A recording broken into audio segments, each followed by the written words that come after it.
Hi, I'm Chris Wilson from Grinding Gear Games. That's right. It is time. Exile Con, POE 2. We got everything we need to know. Well, not really, but we got a lot of information from it. Got to see some amazing gameplay. I'm so excited. I couldn't ask for a better showcase. Actually, I could ask for a better showcase, to be honest. The showcase, yes, I could ask for a better showcase. But I am very happy with the decisions and the direction that they're going in with PoE 2. The big news is that it's now a standalone title. There's no more of this shared endgame, shared expansion bullshit. I'm not even sure how that would have even worked. PoE 2 is now a separate thing, its own thing. It's got all of its own systems, all of the new animations, the new graphical updates. That's all staying with just PoE 2, while PoE 1 is continuing in the background, continuing to get leagues, continuing to be pushed. There's just going to be two separate teams working on the two games, and you're going to have a PoE 2 release. Play that if you want, and then a PoE 1 release at the end of that. They're both going to last 3 months, so they're going to continue on that 3-month cycle, 4 leagues a year. Very, very exciting. When we look at like the gameplay, one second. When we look at the gameplay from what we're seeing in PoE 2, really kind of addressing everything that I've been asking for, especially discussing that video that I released yesterday. So more thoughtful fighting, right? The combat is now actually being somewhat of a thought in this game. We're not just kind of just spamming away, which I'm sure is going to upset some people, but that's kind of why they decided to split the two games apart. Some people are going to prefer the PoE 1 fighting in combat, and some people are going to prefer the PoE 2. I'm kind of over the PoE 1 style. While it's still fun, I'm ready for something new. My perfect system is like an Elden Ring, Dark Souls game, but with GGG, with all of their depth, all of their customization, and more importantly, all of their itemization, all of that fun stuff that GGG brings and is known for in PoE. Bring that over into a more focused combat that's like similar to like a Souls-like, something that's more intentional, tougher, really kind of putting your builds and your build making to test. That's really what I want, right? And I want to be able to have that awesome grind that GGG is always going to bring. So you can see the combat here is very much like more fluid. It's more intentional. It's bringing like a lot more of this combo system style. So with like 12 6 links and this whole weapon swap system that they announced, there's going to be so much room for like figuring out which combos are the best for certain situations, and it just really opens up build making in a different way. So where it's like, instead of just building out your one skill, you're now building out combos, and you're building out different trees for those combos, and you're building out different weapon swaps and all sorts of like really fun stuff here. And we can see the combat looks fucking good, man. Like the game just visually looks great. It looks very fluid. Melee looks really awesome in the way that the characters are moving now as they attack. Everything's just not like a static bone shatter type, and then you just hit the enemy and then you move. Everything is very fluid. You can see the dodge roll in there, very Soulsian. Whether you like the dodge roll or not, I think that opens up much better bossed scenarios where they can now focus like, all right, this is how the player is going to essentially evade in all situations. So now they can counter enemies that have that assumption locked in, and that's just going to create much better, more tougher bosses, which is great, right? Rather than having like 4 or 5 different type of movement skills that can all be scaled intricately in so many different ways, having like bosses that have to kind of prepare for that. They're just going to end up just being like big shaper slams, big one-hit shots, things like that. But now they can actually craft, meaningful combat. So that's why I think the dodge roll is so important. And it's just good for like fluidity and stuff. I will say though, seeing how kind of the dodge roll is blocked by enemies, I think is a terrible move. I think the dodge roll must always have to go through enemies just so you're not getting locked in. I know that they want you to be swarmed by enemies and have that threat of being swarmed. Here's Mathel's playthrough. But I do think that in order for the game to feel good, that dodge roll does need to go through enemies and always needs to be available, which it is. There's no cooldown on it. It's just if you dodge roll into an enemy, you kind of get stuck on them, and you can get surrounded pretty quickly. So one of the things that I'm very disappointed in was the decision to overtune enemies and to undertune the characters. So what we're basically seeing is like a gauntlet style gameplay. I don't know why they thought this was a good idea. There was one video with Preach. There's this one situation with Preach where he runs into an unkillable life regenerating monster because he's so undertuned that he's not doing enough damage to this overtuned enemy in order to kind of degen him enough to make that life regen useless, which is normally how the game works. So it's just a very odd decision on why they decided gauntlet style gameplay was a good idea to showcase. I really want to see just what this looks like normally. Just show me what it looks like normally, right? I want to know what it looks like normally when you normally play this game. As we can see, just, you know, looking visually stunning and just bringing all the new animations and stuff. And yeah, the warrior looks really cool. I'm really excited on this this like new direction for POE.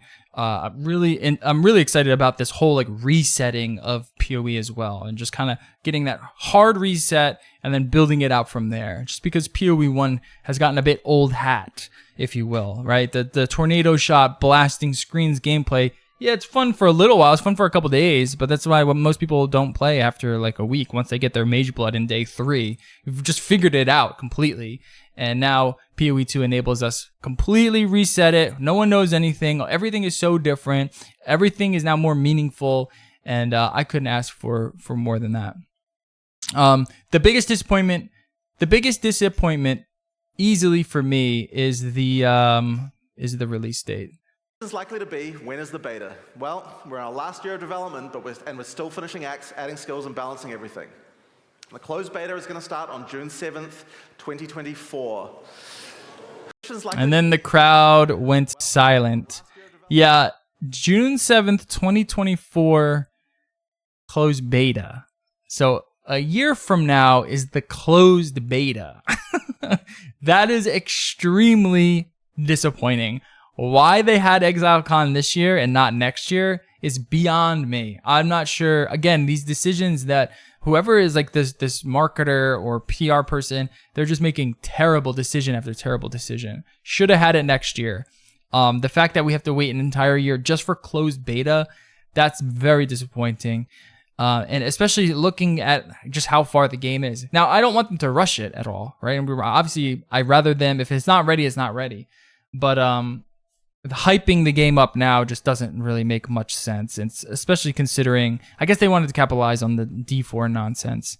But yeah, that was easily the most disappointing thing that I've seen. So a couple of things on my list was visual clarity, thoughtful fights, slower gameplay. That's all good. The other things are more Sanctum style challenges, and we haven't really seen anything like that. Like these like real specific type of challenges. We just don't have any information on that. Stronger focus on SSF.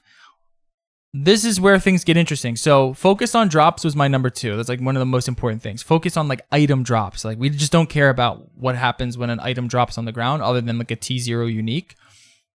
Now, this is going to be talked about today in terms of this itemization talk if you weren't at ExileCon. But someone who was at ExileCon did post this in the subreddit. And it shows that they are changing currency and they are focusing on item drops. So now a Chaos Orb removes a random modifier and augments a rare item with a new random modifier. So working as a remove add. And that drastically improves things already. The fact that we are getting currency that's a little bit different and augmenting gear in a different way that focuses on making sure that you're checking the items that drop on the ground, which I think is amazing, especially with my number 4 point, which is a stronger focus on SSF. You know, this idea that you just find the base and then have to find the currency to craft on it or just buy it off of trade. I don't like that system at all. I like the system that we had in Sentinel where we were hunting for +1 bases, where we were hunting for T1 bases on the ground to use to slam onto gear.